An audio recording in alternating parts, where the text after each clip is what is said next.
Stugatz here. Whether you're into podcasts about ghastly crimes or hip-hop rhymes, there's always something new to discover on Spotify. With a mix of originals and many of the world's most popular shows, listening to podcasts on Spotify is easy. Just open the app, tap Browse, and dive into their growing library. Subscribe to your favorites, including our entire archive, so you'll never miss a show. You can also download podcasts for those moments when you're up in the air or going underground. Podcasts on Spotify are streaming right now. Go check them out today. With the Citi Double Cash Card, you get 1% cash back when you buy and 1% as you pay. That's like the joy of discovering the last donut. Ooh. And it has your name on it, literally, in chocolate sprinkly things. No way. Double the love with the Citi Double Cash Card. Apply now at Citi.com/doublecash. Don Lebitard. How about this one here via text? This isn't some Mickey Mouse league. This is the National Football League, boy. There are no do-overs. Stugatz. This is the National Football League, boy. There are no That was do-overs. typed with chaw in his lower lip. Oh, no doubt. Yes. There are no do-overs. We just apologize. We're just wrong, and we move on. Boy. This is the Don Lebitard Show with the Stugatz on ESPN Radio. ESPN Radio is presented by Progressive Insurance. We're very excited. Chris Sims going to join us in just a minute to reveal his 61st best quarterback in the NFL. We are presented by Progressive Insurance, comparing rates to help you save. Now that's Progressive. Call or click today and find out how much Progressive could save you. Chris Sims will join us in a second here on the Shell Pennzoil Performance Line. Here's your SportsCenter update. Thursday night football tonight. Broncos at Colts. Doozy. 8:25 kickoff. Tigers trade Ian Kinsler to the Angels for prospects. And finally, British surgeon Simon Bromshall admitted to a charge of assault after making his initials SB in the livers of two patients while they were unconscious during surgery. What are you doing? Assault. And I added an S to his name, and there was not an S. It's just Bramhall. I made it Bromshall. For all the latest headlines and information, tune in to SportsCenter on ESPN Radio all throughout the day. All right, so Chris Sims is with us. We're pleased to have him with us. This is like new level stuff for me where I'm starting to recognize my own mistakes and point it out. Don't get too aware. We need you around All here. right, I won't. We need you to be a 70-year-old, 10-year-old mischievous child. So don't get too aware. Okay. So here we are with Chris Sims. He's got a list of the top quarterbacks in the United States, in the world, and it starts with Cody Kessler at 71. Blake Bortles is number 70. It's a suspicious list because now we get into Austin Davis at 69, T.J. Yates at 68, Cardale Jones 67, Brandon Weeden, C.J. Beathard, Sean Mannion, Jake Ruddock, Cooper Rush, and now for our 61st best quarterback in the middle of a 70-day contract with Chris Sims. Thank you, Chris, for joining us again. Who is the 61st best quarterback in the world? Number 61 is Nathan Peterman, Buffalo Bills. Wow. You've got Peterman being better than Bortles. Wow. Yeah. I've been looking for the spots where Bortles would be insulted by any of this, and we just arrived at it. Yeah, man. I mean, I thought Peterman for sure would be lower than 70. I can't believe these rankings seem flawed, but they are the defend yourself. Defend yourself. Defend yourself against a ranking that I believe is too high for Nathan Peterman. Well, I mean, this is the big thing. I mean, again, I do this for a living. I'm obsessed with it. I work at it. I watch it. You know, I've been around quarterbacks my whole life.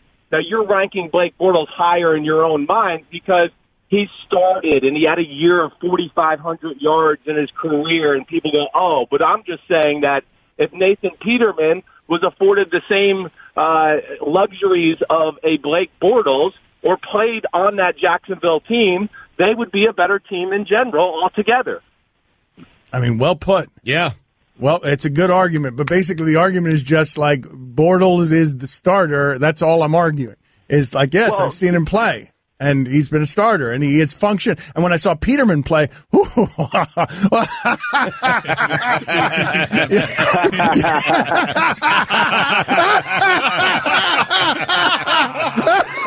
Peterman. So you understand. All right. So what? What about it? With Nathan Peterman, what do you want to know? I mean, when we saw him play, he threw 5 interceptions. I want to know what you saw that we didn't see. Yeah. What have you seen in Nathan Peterman? Well, I mean, it's nothing special. I get that, but I'm not going to make my whole judgment about the guy's rest of his career in, he gets to start in Week 12 in San Diego against the hottest team in football. Well argued. That, to me, where I just go, okay, I'm not going to go it, but I just think the talent level, the ability to throw the ball naturally, and, of course, you've heard me say this, Blake Bortles is a lefty. He throws it righty. Anybody you ever talk to would say he does just about everything in his life lefty. That's why I don't think he's a natural thrower. He's a good athlete. He looks great in front of the podium, and I know he's a nice human being. I'm just saying he wasn't put on earth to throw the football, and that's my biggest 70 stands! Man. 70 stands! Objection overruled. He has argued it well. I love how counterculture you are. I wonder what happened to your father, but thank you for being as counterculture as you are. Yeah, but wait a second. So are you saying that Nathan Peterman was put on this earth to throw a football? Yes, I mean, more so than Blake Bortles. Okay, more so than Blake Bortles. More so than Blake Bortles. All right, we'll continue the argument tomorrow. Chris Sims, thank you for joining us. We appreciate it. Bye-bye. Thanks, guys. Be good. All right. Yeah, I'm down with that guy. I like him. He's great. You're talking about Peterman, right? We didn't ask him any spleen questions. Wait a minute. I forgot to ask him about injuries and violence and all that stuff. Should I get him back on? He's gone? Yeah, he's gone? He's actually gone? He's actually gone this time? Never mind. We'll ask him tomorrow. Sure? He's actually gone this time? Yeah, Mike, we have 61 more days with him. Yeah. You sure? I mean, it's up to Dan. I'm going to call him back. All right, call him back. See, he was getting on a train. He was very busy today, but we'll go ahead and call him back. And if we get a bad reception, that's okay, because I do want to talk to him about, like, he told us the story. That was jarring to you, right, in keeping with the conversation that we were having when he told us about how he almost died on the field?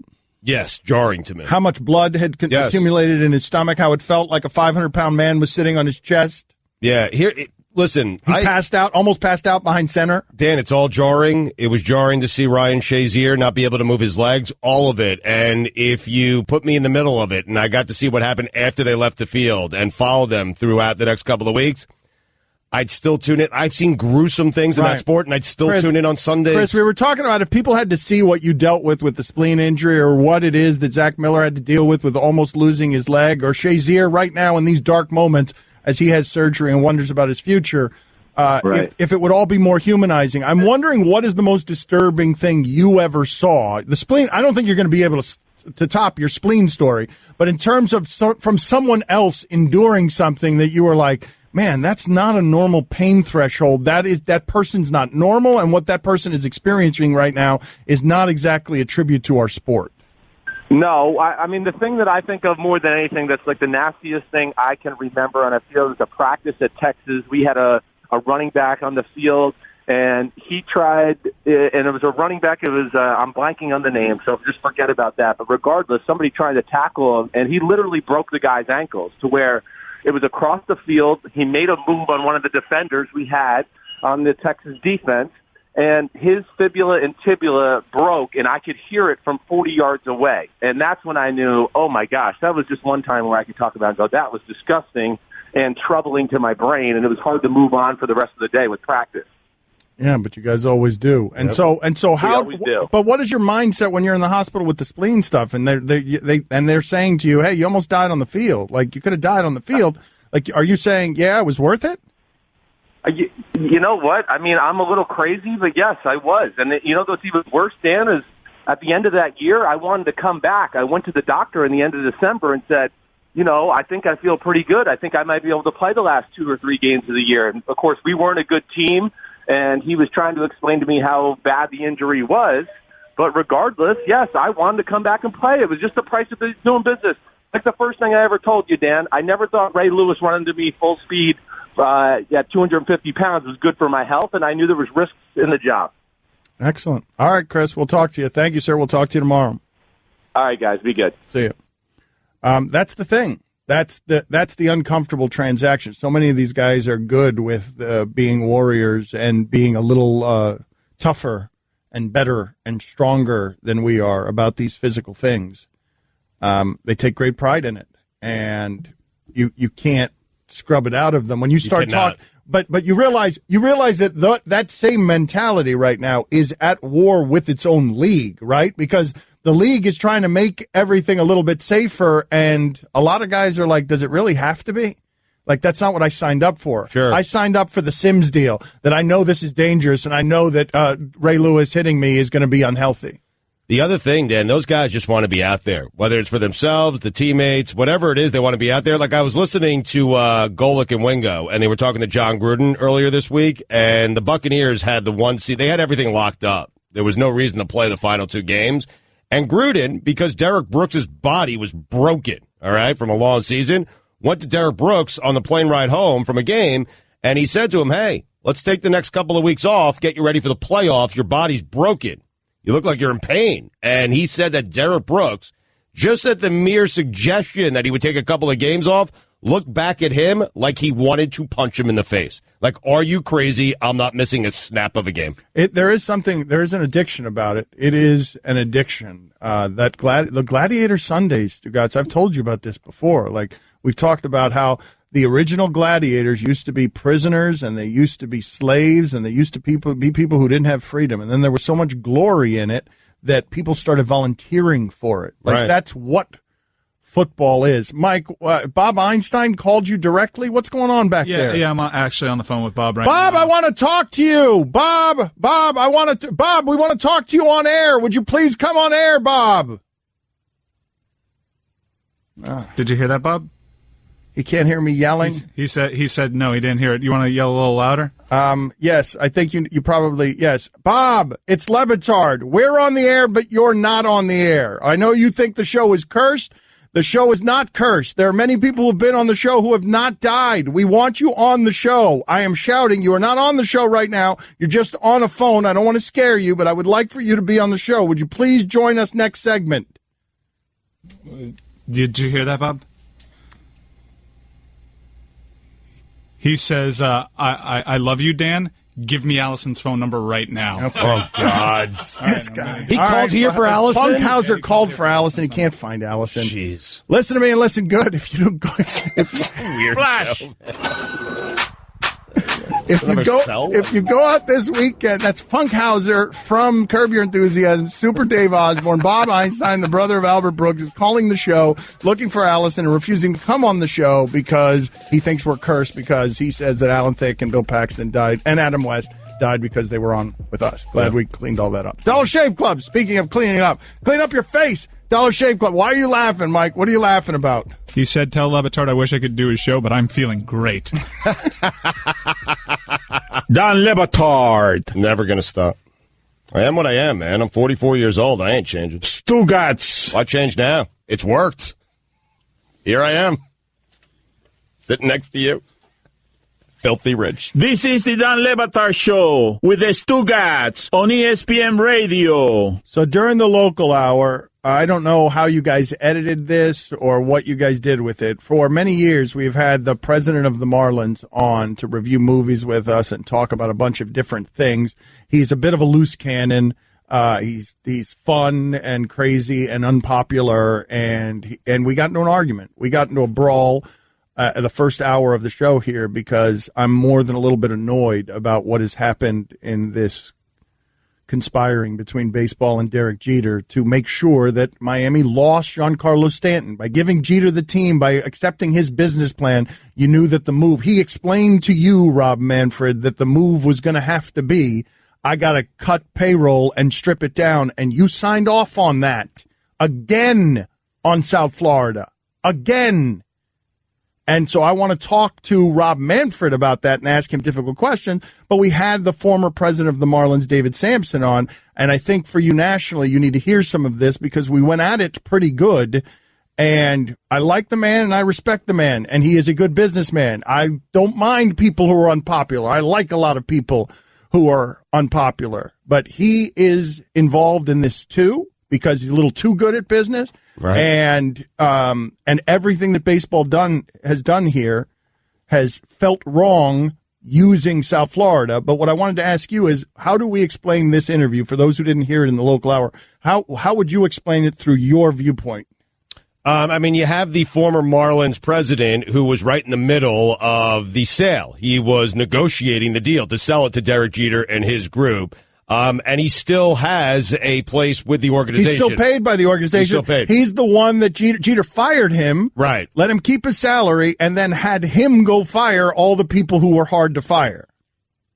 Luminary. Yeah. So I think that it was a contentious. Luminaries. I'm sorry about that. It was a contentious interview, and David Samson, I thought, made some pretty decent points, okay? And used facts to support some of the points that he made. And I feel like you made some pretty good points on behalf of the city of Miami and the people of Miami. So it's contentious, it's entertaining, and at times a little bit funny, to be honest with you. Because David Samson makes me laugh. Was it funny or was it was it funny, Guillermo? You're a Marlins fan. Was that interview funny? It's tough because he's a nice guy personally. Right. Like, I've met him, I like him. But yeah, he's part of the reason that this happened. So it's hard to, like, you can like him and not like what he does. Also, by the way, for those who don't know, his main job for a while was to get the stadium done, so he's not a popular figure down here just because they're not happy with the stadium deal that he got done. No, he's too good at business. He fleeced the city of Miami, and then he fleeced Jeter. Like, that's what happened here. There are people nationally who are going to say, now locally, they know him a little bit better, right? They don't trust him. They might not like him, but they do know him. Nationally, people are going to say, well, hey, if he's still earning a paycheck from Derek Jeter, what is he going to say? Well, no, there and you go. He's Yes. going to say stuff. Yes, he said last week with us, he said, Jeter must have a plan. I don't know what it is, but there must be a plan. He will say stuff. This is not the normal. I think a lot of people are going to be introduced right now to the former president of the Marlins, and they're going to be surprised by the way that he talks. He was also, it's kind of complicated, former stepson of the owner, Jeffrey Loria. He was also the first person voted off of Survivor one season. Yes. I think he is still the stepson of Jeffrey Loria, isn't he? Or is it? Do you become a former forever? Do you become a former stepson if they get divorced? Do you become a former stepson? I used to have stepbrothers. I don't have stepbrothers anymore. Really? Yeah. I did not know that. Wait a minute. Do you talk to them? Guillermo, put it on the poll. I thought all your only child stuff was always because you didn't have to share with others. You had stepbrothers? I actually have a half-sister. You lose step-siblings in a divorce? Yeah, I had my stepbrothers. Wait, so what do you, like, when they were your stepbrothers, would you call them bro? Like, what would you, I'm wondering. There's a specific reason I'm asking. They were my stepbrothers for about 5 years. Guillermo, put it on the poll, at Levitar Show. Do you stop being stepbrothers or stepsisters if the parents divorce? It's a little different because I got stepbrothers and a stepsister when I was 21 years old. It was kind of new to me. But all right, so we'll get into this more, the very important topic of the day. I think if you remain close and you still talk, then you're still stepbrothers. No, you don't get, wait a minute, so you get, that just means you're still in a close relationship or not? No, let me ask you a question. Right. My brothers for life, man. My dad's ex-wife, is she still my stepmother? No, but she's his ex-wife. She becomes his ex-wife, so she's your ex-stepmother. So these are your ex-stepbrothers. But they're not nothing, right? I mean, if they don't qualify as stepbrothers, they might as well be nothing. Like that, stepbrothers is like it's the lowest form of family bond, is it not? Put that on the poll as well. Is stepbrothers the lowest form of family bond? Imagine how confusing this was for Laurie and Samson. Yeah, it must have been. Yeah. So David Samson, you're going to want to hear this. It's good radio next. Dan Le Batard. You are the best, and when I say the best, I mean the very worst and most evil. Stugats. The worst. But this time, it's for real. Worst. This is the Dan Le Batard Show with the Stugats on ESPN Radio. David Samson, former Marlins team president. This area is going crazy again, and a texter writes in here, Stugats, why keep having this bleeping guy on who is still on the Marlins payroll? He's not going to say anything and is a company man. We got a lot of newcomers around here, right? Yeah. Like, he's not going to say anything and is a company man. Samson last week said stuff that ended up just... He's been on here for so long because he's not a company man, and he does say stuff. He is not a company man. Yes, Trust, he is not a company man. David, we'll get to the Marlins. I will take a lot of criticisms. Right. Believe me, I will. I will not take the criticism that I'm not going to say anything. All right, through the history of movies, give us the movie that would best represent what's going on with the Marlins right now. That's a good question. Because that makes him, yeah, that's a good question. Good. It is a good question. 8 Men Out. That was fraud. 8 Men Out. Okay. All right. Well, here's That's about a triple entendre. And that's pretty quick to come up with, given that you didn't prep me with that question. Yes, Stu, and that's a good one. That's a good well, job by I want you. to ask you some questions now about the Marlins. Can you explain to me, starting here first, why would someone buy a $1.1 billion or $1.2 billion team if they can't afford it and it's losing money? Well, I think that's a two-part question. There are only 30 teams, so the team is worth what someone will pay for it. So this team is worth $1.2 billion because that's what that group paid for it. The fact is the team was losing money all the years. Despite Deadspin be damned, the team lost a lot of money. And everyone came into the deal eyes wide open. What the plan was, trading Stanton, not trading Stanton, I'm not going to disagree that a potential rebuild was necessary given the fact that we couldn't win for all those years. The only question that new owners always ask themselves is, do you want to come in and start a rebuild now, or do you want to wait? And I totally respect whatever decision they're going to make, and that's not me being a company man, because there's some argument to be made that a rebuild certainly is necessary because, as Derek said correctly, we weren't winning. And as Mike Hill tells me, we're not breaking up the 27 Yankees. Yes, and that's all fine. I don't understand why Mike Hill still works there, but that's all fine. They're not breaking up the 27 Yankees because he didn't build the 27 Yankees, and neither did you. And you spent a lot of money on Edison Volquez and a bunch of other people who Terrible. Well, but this is what I want to ask you. The part that offended me about Stanton is they gave away something of value as if it didn't have value. And what I want to ask you is, David Samson, former president of the Marlins, did they get enough for Stanton? My answer is yes, because of the relief, and that matters. And what you do with the relief is what matters. Whether the prospects turn into players, the fact is it gives them a chance. And I want to talk about the debt because there's a lot of misunderstanding. The team did not have $400 million in debt when it was sold. So it's a complicated thing, these businesses. So debt is not the reason why trades are happening. The reason why trades are happening, in my opinion, as an outsider, because I am an outsider, is because they believe it's the best way to build a sustainable team long term, which we tried and couldn't do. We ended up in the middle way too much. Jerry Reinsdorf told me in 1999, whatever you do, don't be in the middle. And that was 18 seasons ago. And we ended up in the middle way, way too often. David, going back to the Stanton trade, you said it was good because of the relief it allowed the team, but it seems like the only one that's benefiting from that is the ownership. They just don't have to pay. They're not reinvesting that money in the team, making it better. They're just keeping the money that they would spend on that salary. So how is that benefiting the team other than the ownership? No, because I think what they do is you take money and you reinvest it when it makes sense. I think the Marlins will be ready to pounce when. But David, why would we trust these people with that? Like, why? Like, I don't. David, when the stadium was. You don't trust me, Dan, because I burned you, right? That's why you don't trust me. You have to trust this new administration because they haven't burned anyone yet. Do I think that things could have gone differently? Sure, in terms of communication or PR strategy, but that's not being rude or mean. That's just seeing what I'm seeing being written by you guys. But the fact is, trust that there's a plan and a process and a thought, and believe in it. David, no. They built your ballpark. That was the last chance. No is the answer. They deserve to not have a customer next year. They haven't had a chance, Dan. Give them a chance. No. Why? Baseball has had a chance. Because baseball What's forced. the benefit of being so grumpy, though? David, why is that helpful? David, it's not grumpiness. The MVP of the league just got traded, and we were told that was going to not ever happen again because you already did it once with Cabrera once you got your ballpark. You got your ballpark, and then it happened again. And nobody here is going to. Dan, hold on, Dan. I will let you absolutely crucify me, but only with facts.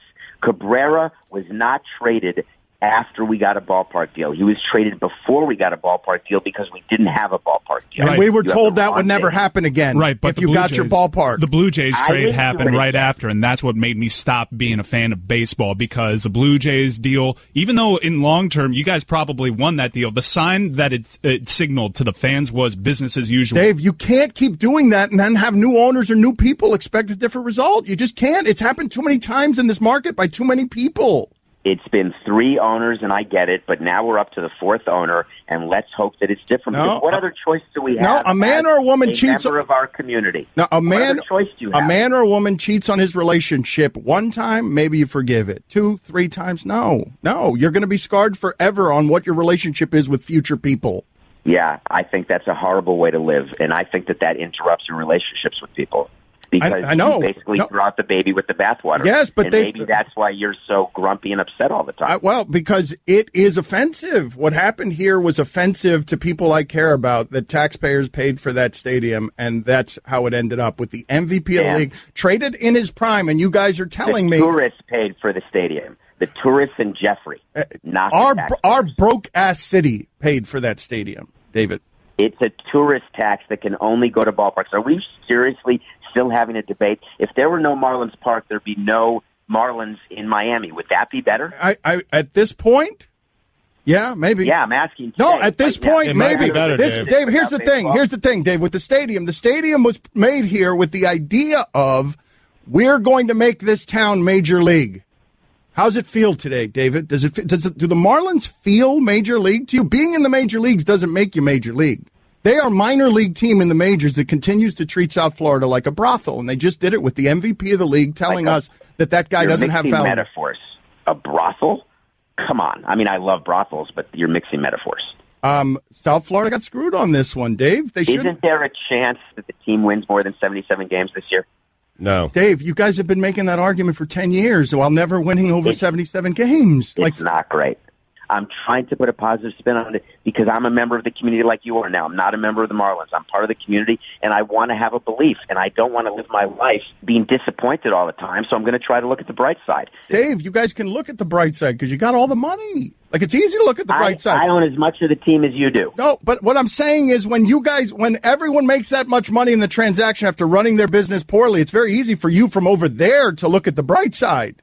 While the people who are complaining and yelling are not looking at the bright side because they're not the ones who got the money. I guarantee you that if I give those fans any portion of the money that Loria made on this transaction, they'd shut up with their complaining. Should we just drop money over the town with that help the economy? Yes, you should do that. Yes. I think that if you did the parade you were talking about, you could drop, instead of confetti, drop dollar bills. The parade got neutered because Jeter's trying to clean up your boss's mess. Because this guy's worse.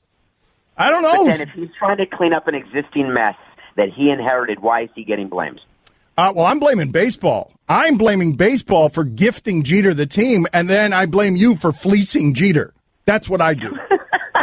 Yeah. You fleeced Jeter, and I believe that franchise sold for about $300 million more than it should have. So do you. When you go into a store and buy a piece of art, there's this artist in Miami who I loved at Art Basel. His name is Lebo or something. When someone goes in and buys a Lebo for $50,000, except it's really probably worth $10,000, did the person get fleeced? Yeah. No, that's not how it works. Things are worth what someone will pay for it.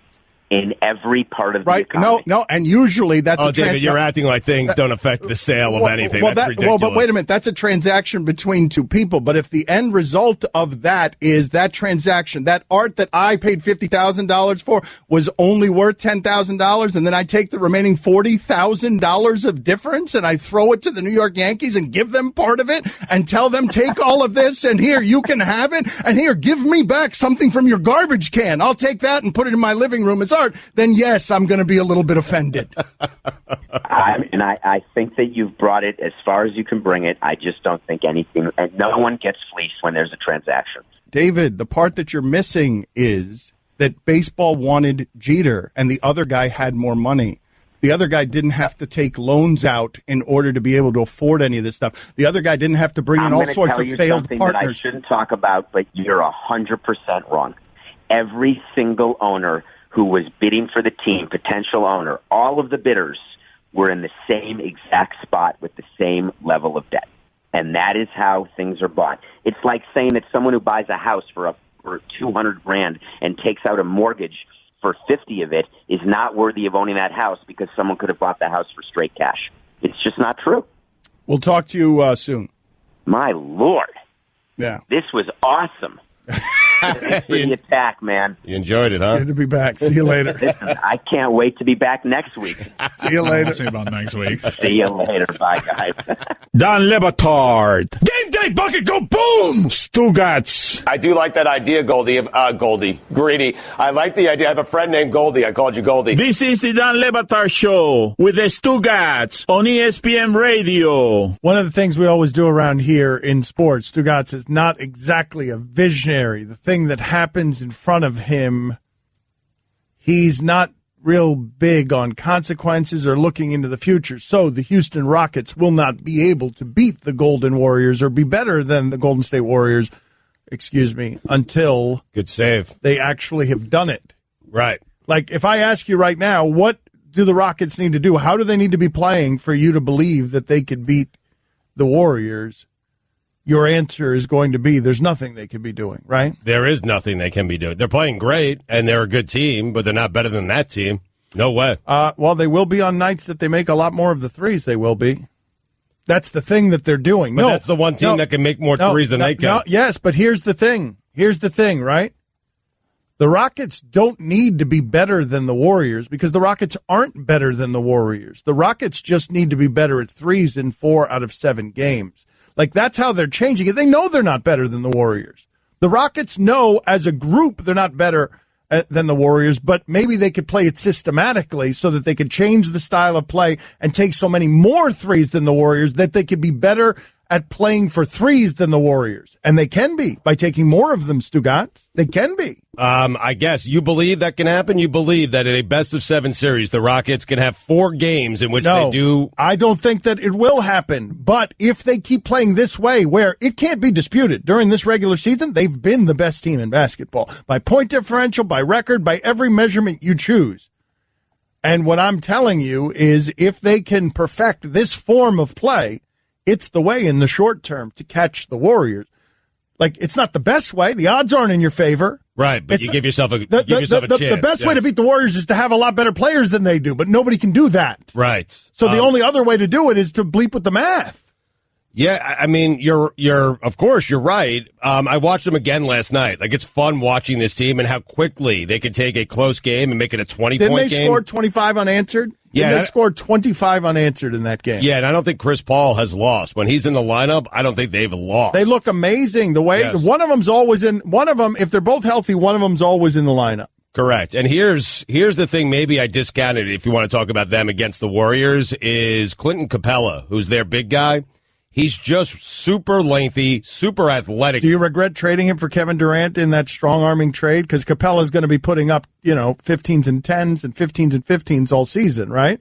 Do you regret trading? What was the trade? It was the Orlando guy. It was Gordon. It was Aaron Gordon and Capella for Durant. You had Capella and Gordon. He had Durant. Who's won that trade since you made it?